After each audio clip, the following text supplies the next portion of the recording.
Have you ever built up an incredibly long railway inside of Minecraft? You spend hours upon hours gathering the resources, placing down the rails, getting all the infrastructure in, hoping that in the end it would make transportation way quicker, only to realize that it didn't really change much at all. This incredible project you spent who knows how long at this point ends up only getting you just mildly quicker to where you want to get to. A fun and exciting idea that turns into a huge disappointment in the end. Now, why is that? Why do we have to supplement railways for many other forms of transportation?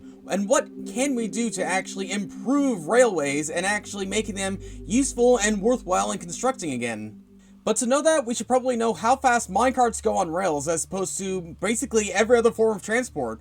Well, going across a rail on a minecart can get you at top speed of 8 blocks per second. Now, that doesn't seem too bad at first, until you realize that walking is just over 4 blocks a second, making you go only twice as fast in a minecart. Sprinting makes it even worse by going about 5.6 blocks per second, and sprint jumping makes it even worse, going at nearly 7.5 blocks per second, making you only going marginally quicker inside of a minecart as opposed to just running on the ground. No infrastructure needed, no building up, no gathering resources. All you need to do is just run and make sure you have enough food to supplement your running. Some of the other mildly more resource intensive forms of transport, such as say with boats, are still really worthwhile using, because on ice you could travel upwards of 40 blocks per second, meaning by just getting silk touch pretty easily and doing a little bit of grinding, you can have ice tracks that get you from one point to another really quickly. And we haven't even dived into other forms of transport, such as with the elytra, such as with ender pearls, such as going through the nether, and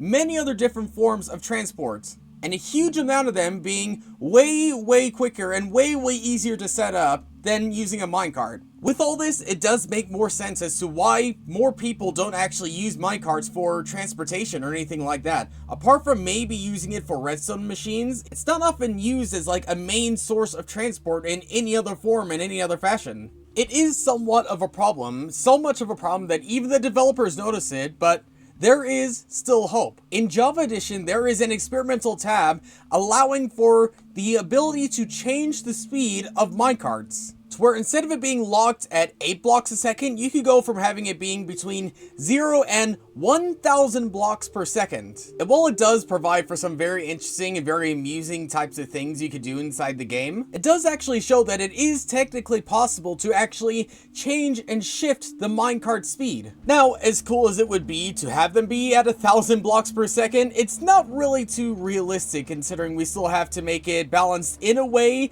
that would make it better, but wouldn't overshadow any other forms of transportation we currently have inside the game. That, and while we do have this option, it is still locked behind a command and an experimental tab, likely because the developers are still considering and still thinking about how they could best implement a better form of railway transportation, as well as maybe finding a way as to not ruin current existing transportation rails or any forms of redstone or anything else like that. It's a complicated yet necessary balance to actually find a good way in actually improving rails without ruining any other form of transportation like we mentioned, as well as not ruining any redstone components that actually do use redstone rails in some way. And while this isn't perfect, I think I might have an idea as to how we could go about doing that.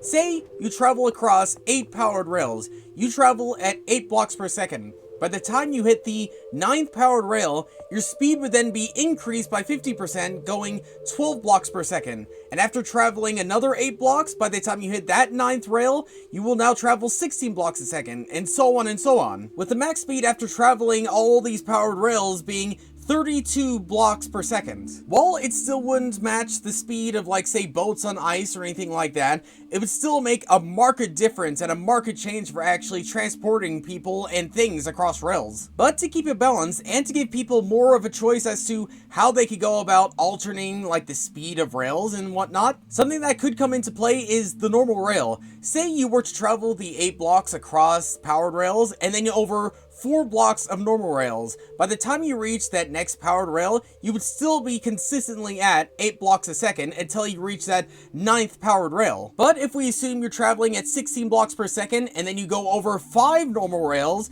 by the time you get to the next powered rail, your speed would actually decrease down to 12 blocks per second. Not only would it provide an opportunity to actually control how fast or how slow you could go on top of minecarts, but it would provide a way for people who actually do use them for redstone to actually alter them in a way that would still allow their main machines and whatnot to actually work. That, and again, providing way more of an opportunity to control how fast you actually want to go. Say if you wanted to set up something like this, where you have minecarts and a minecart rail and a powered rail going back and forth alternating, you can consistently maintain whatever speed you actually set up at the beginning. Say if you wanted it to be 12 blocks or 24 blocks or whatnot, then you could actually do that. And personally, while I do say we should max it out at 32 blocks a second, we could theoretically have it go as fast as we want. We could have it be 64, we could have it be 128, we could have it be the full 1000 blocks if we wanted to go really crazy with it. But to be more realistic, I think 32 or maybe 64 blocks per second should be the maximum speed you should be able to get. Also, another thing to take into consideration is the fact that performance is a very big factor in actually implementing these, because certain platforms run way worse than others, and considering that chunk loading is a very, very prominent thing and prominent issue for some devices, that might be another thing to take into consideration when trying to implement new types of speeds for rails, or this one idea I'm presenting right here, with maybe other balances to that maximum speed of maybe getting kinetic energy at the very end if you are traveling that fast. However Minecraft decides to implement this idea I just announced, I think this idea would be a perfect and prime to improve and increase the amount of use people actually use rails inside their Minecraft worlds. And if you still don't like the idea, then I would still recommend we at least increase the speed by 2 times, traveling at 16 blocks per second, similar to what the Legacy Console Edition rails actually had. That would not be a full solution to everything, but it would still provide more of a reason to use rails then. Though I still think my idea of gradually increasing the speed of rails, depending on how many powered rails you go over, depending on how many normal rails you go over, would absolutely change the way we look and use rails. And I personally believe it's such a good idea that I actually posted it to the feedback, so in the case you are able to, please upvote this, because having this implemented into the game would revolutionize transport in a way we have not seen in Minecraft for quite a long time, or at the very least would provide more opportunities for different types of transport you have inside of your world. So if you believe that this is a good idea like me, then please do upvote it. The more upvotes a feature and idea like this has, the more likely it is for a developer or developers to actually see it and consider implementing it inside the game. And if you did like this idea, then please leave a like, subscribe, and join if you'd like to support this channel. Your support for this channel and this idea as a whole would be greatly appreciated. But yeah, until then, thanks for watching, and I'll see you all later.